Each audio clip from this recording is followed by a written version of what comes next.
अच्छा भाई કાનો તું ઘેર કા દાહોદ નો મમ્મી પપ્પા नहीं मले કેમ નહીં મળે भागे के મિત્રો આ એક આશ્રમ શાળા છે અનાથ આશ્રમ શાળા છે જે ધરમપુર તાલુકાના મુરગણ નામના ગામમાં છે એક શિક્ષક પ્રાથમિક શાળાના શિક્ષક આ પૂરી સંસ્થા ચલાવે છે અને ખૂબ સારું બાળકો માટે કામ કરી રહ્યા છે અહીં અનેક પ્રકારના બાળકો છે કેટલાક બાળકોની મુલાકાત લીધી તો જેના માતા પણ નથી પિતા પણ નથી અને કેટલાક બાળકોના પિતા જે વધારે ડ્રિંકિંગ કરવાના કારણે અથવા માતા ન હોવાના કારણે કેટલાક બાળકો અહીંયા આવ્યા છે તો મહેરબાની કરીને વલસાડ અને આપણી આસપાસના રહેતા દરેક જોનારા વ્યક્તિઓને વિનંતી કે આ છાત્રાલયની મુલાકાત લો આ સાવિત્રી ફૂલે અનાથ આશ્રમ છે દિવ્યાંગમન બાળકો માટેનું અને માત્ર ને માત્ર એક શિક્ષક પોતાના પગાર પર ચલાવે છે આનું કોઈ કરનાર નથી જો કોઈ દાનથી ચાલે છે કહેવાનો મતલબ સરકારી નથી તો મહેરબાની કરીને આપ સૌ અહીંયા આવો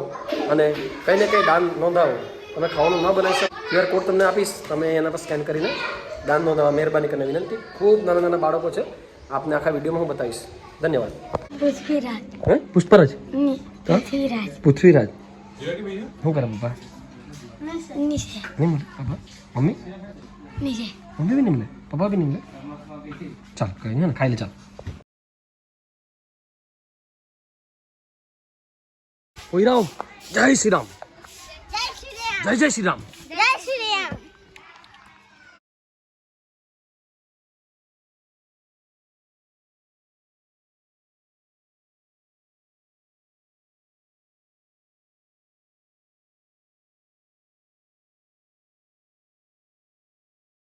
राम संग जपदा सदा तुम्हारा नाम मेरे राम जी से कह देना जय सिया राम अच्छा भक्ता जय जय श्री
અરે ભગવાન છે એમ ને આજો વિષ્ણુ ભગવાન ના બધા એના ભક્ત ચા પગે લાગો ને મને પગે ને ભજન ગાવો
તને આપું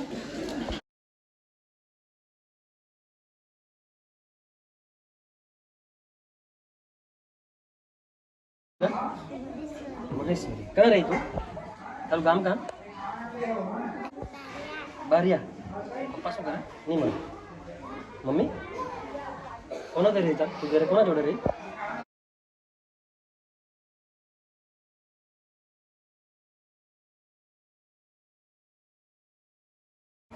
તને વેકેશન પર કોણ લેવા આવે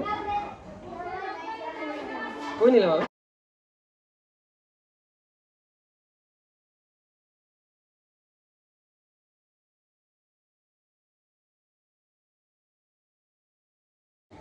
क्या सर तुम्हें बेन नीलेश सर मारा कि नहीं कोई बात नहीं मारा कोई दिवस नहीं मारा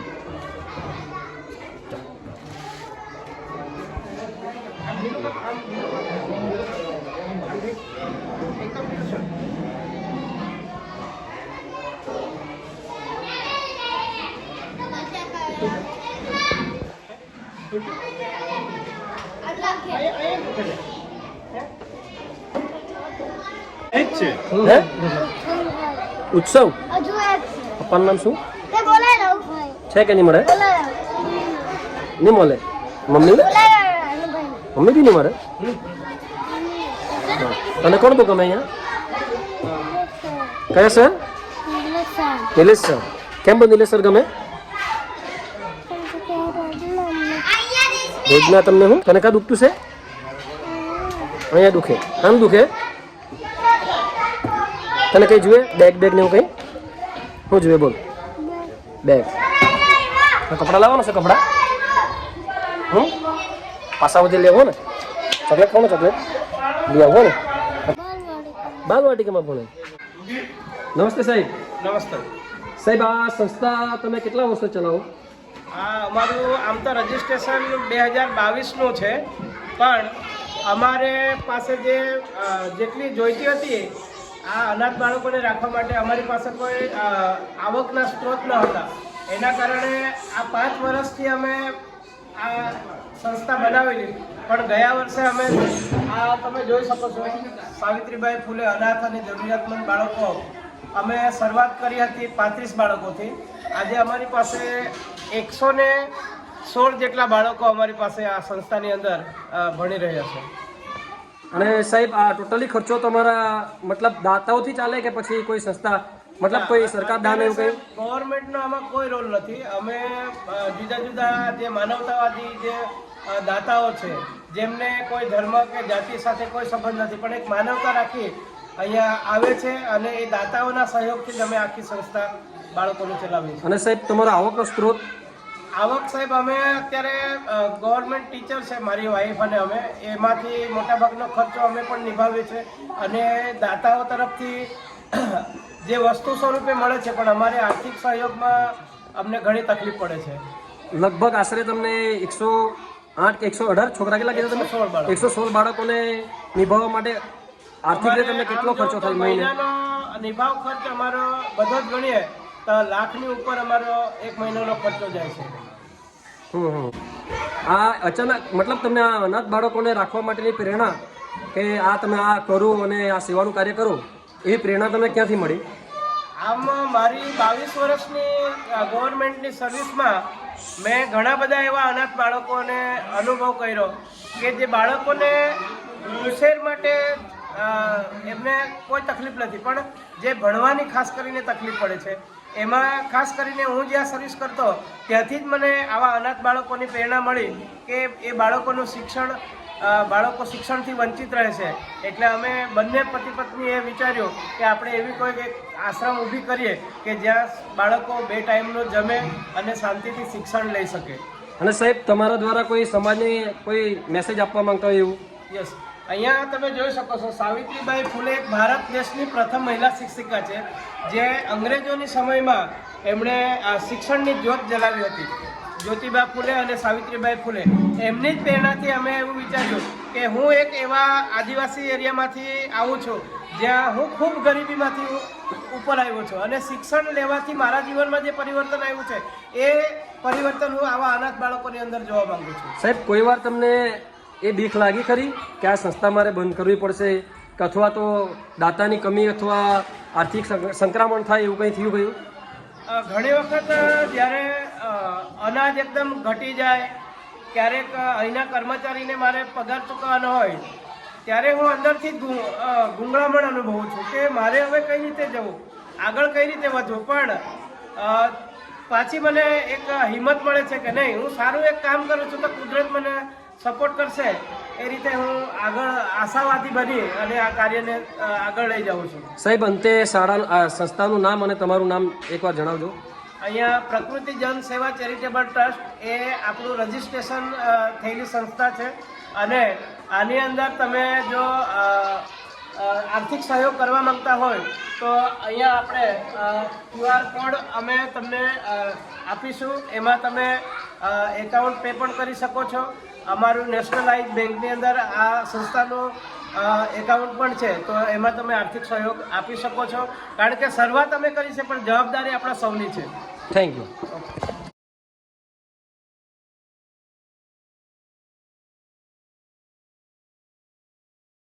મિત્રો, આ આપણા ધરમપુર તાલુકાથી એકદમ અંતરિયાળ ગામ એવું દોરદડ, કયું ગામ તમારું? મોરદડ નામનું ગામ છે, જ્યાં આ ઘણા બાળકો રહે છે, જેમાં કેટલાક બાળકોના માતા પિતા પણ નથી. પણ આ એકદમ અંતરિયાળ વિસ્તારમાં હોવાના કારણે લોકોને આગ સુધી પહોંચ્યું નથી.